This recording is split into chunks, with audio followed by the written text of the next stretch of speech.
Thanks so much for taking time to talk to me today. I really do appreciate it. I know you are a very busy person. Thanks. Thanks. Yeah, yeah, I am. But No, it's interesting because I talked with Kyle Dixon and Michael Stein a couple years ago about Stranger Things and the music for it. And one of the things they mentioned was the fact that, like, after the success of that first season, that it wasn't really expectations that were the hardest part, but it was the deadlines and just trying to get things done in time. I have to imagine that for you, it's a similar thing because in order to do your job, you're having to wait for music from them. yeah. I mean, that's really the worst part of this business is the deadlines or are the deadlines and yeah, it really changes things and forces you to find ways to creatively do an amazing job in a short amount of time, and that's kind of like I think what can make someone successful over somebody else. I think. Well, and I mean, like, a lot of the shows on which you've worked, just thinking specifically of like just Stranger Things, but also, like Glee and things like that, like there are so many needle drops. And like in these shows, like what's your trick to making sure that things work between the composer's score and like the music supervisor's choices? Yeah, that's a good question. A lot of it is planning and starting early. Sometimes, when we have spotting sessions, we try and hopefully decide on what songs we're going to use, and then the composers, can sometimes tailor their score around the track that's been decided on. But as you know, as things are last minute, none of that really ever pans out that way. So a lot of the times we are. I mean, I'm often changing the pitch of either the song or the score. Whichever one will suffer the worst in that moment. If they have to play together or hand off to each other. Sometimes I'll design transitions out of the score or into the score from a song. I do a lot of that with Kyle and Michael's music on Stranger Things, where not only for transitions and going in and out of score, but also shaping it around important lines of dialogue or emphasizing a moment or a line that we need to with the score as well. I have to imagine your perception of a score is much different than those watching a program, or even like those such as myself who have, like this massive collection behind me of film score Yeah. recordings. Like how, but given that you're a composer yourself, like how do you view like film scores? Because I mean, you're hearing it in its most raw state, I should think. Yeah, no, definitely. Yeah, I'm hearing all the warts coming in, from every composer I work with, and it is different because I'm a fan of film scores as well, and my collection I don't think rivals yours yet, but I have a good amount of vinyl myself with film scores.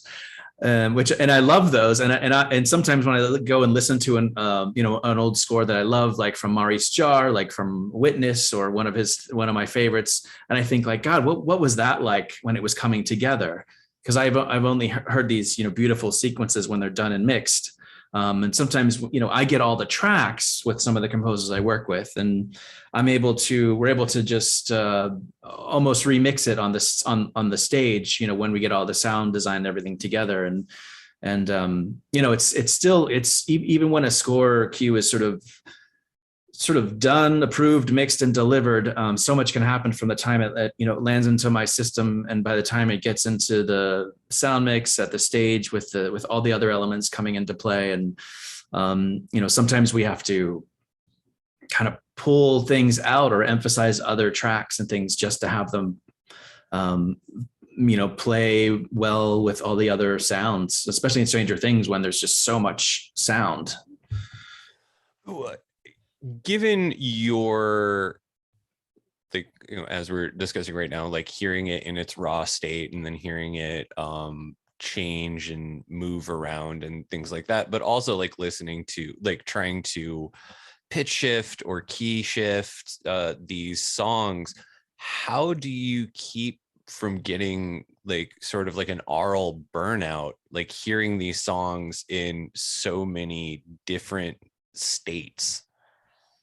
Um, I don't know. I think as long as you keep focused on sort of what the goal is, which is, I'm in service of the show or the film, and I'm here to make sure that the music is doing its job and working for the narrative and telling the story and that kind of thing. And I think that's sort of the most important thing. I don't really, I'm always, every time I'm working on a scene or I'm getting, putting music into the show and finding out like there are conflicts and things, I'm just, it's a job. I'm just making sure, is this going to work? Is this going to be, is this what the Duffers had in mind for this scene? Or when I'll sometimes listen to like what the temp music was doing before Kyle and Michael wrote a cue, and I'll see like, almost like sort of what was sort of intended to help, the story points in that moment.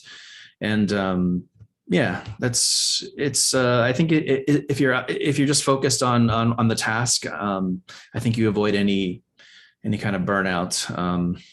I don't know. I try to avoid burnout.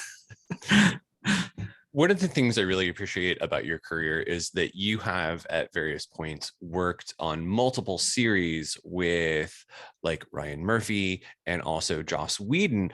Like, how does working on multiple shows over, in some cases, like decades, like how does that affect how you do your job? Like, does learning the specifics of a particular creator make it more or less difficult? I think it. I think it may. I think as I've gone throughout the years from show to show and different showrunners, I think it's sort of made things easier for me because I've had varied experiences from all kinds of producers who have different points of views on how music can be used or should be used. And so I think at this point, like working with somebody brand new, I don't feel like they would throw me a curveball because I feel like I've had them all thrown at me at this point by now. Well, and what I really enjoy is like you've worked on Glee and working on Buffy, where these are shows that have like in the case of Buffy, you have like the live performances at the Bronze, and in Glee is just like a musical.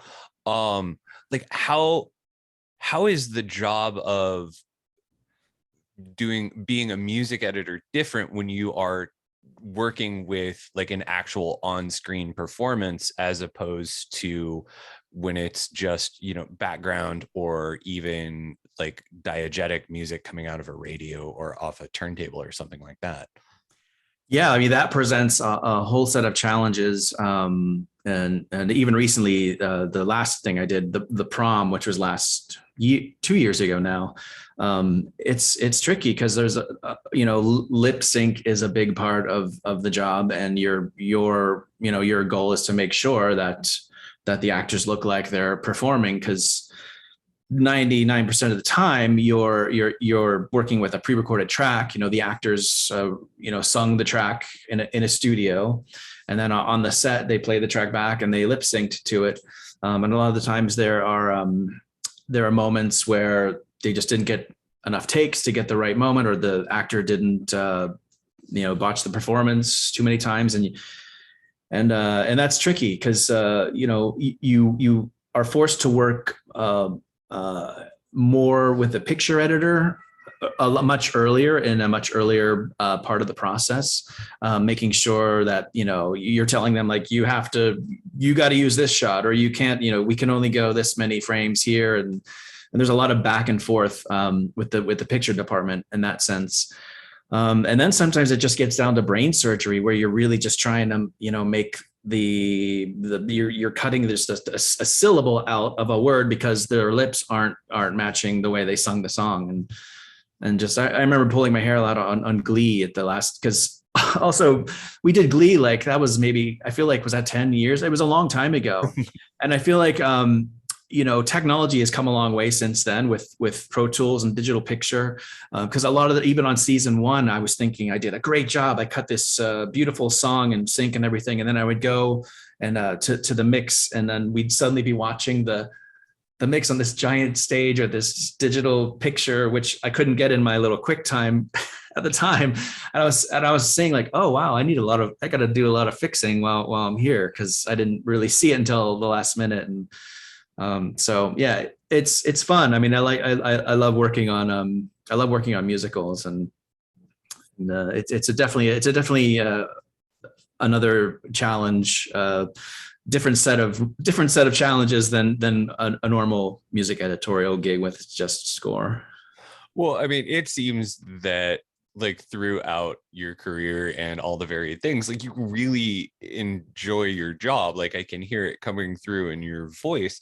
Like how did you become a music editor? And like you've had a very successful career at it. Yeah, I feel lucky because I finally discovered like early, I guess I'd say early in my career. I don't think I became a real music editor until I like was 30 years old.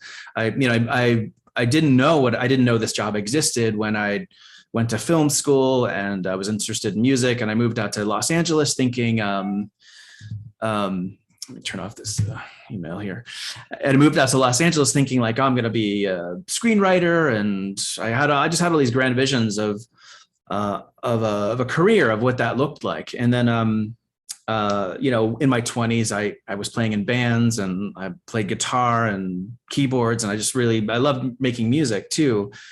And one of my first jobs was at a film studio where I was working in the music department. And that sort of gave me the opportunity to sort of see. It was a film studio called Polygram Films.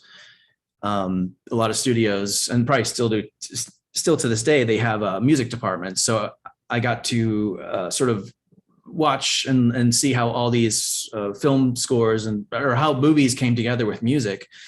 And that's how I learned about all these different jobs of the film composer, the music editor, the scoring engineer, music supervisor, everything.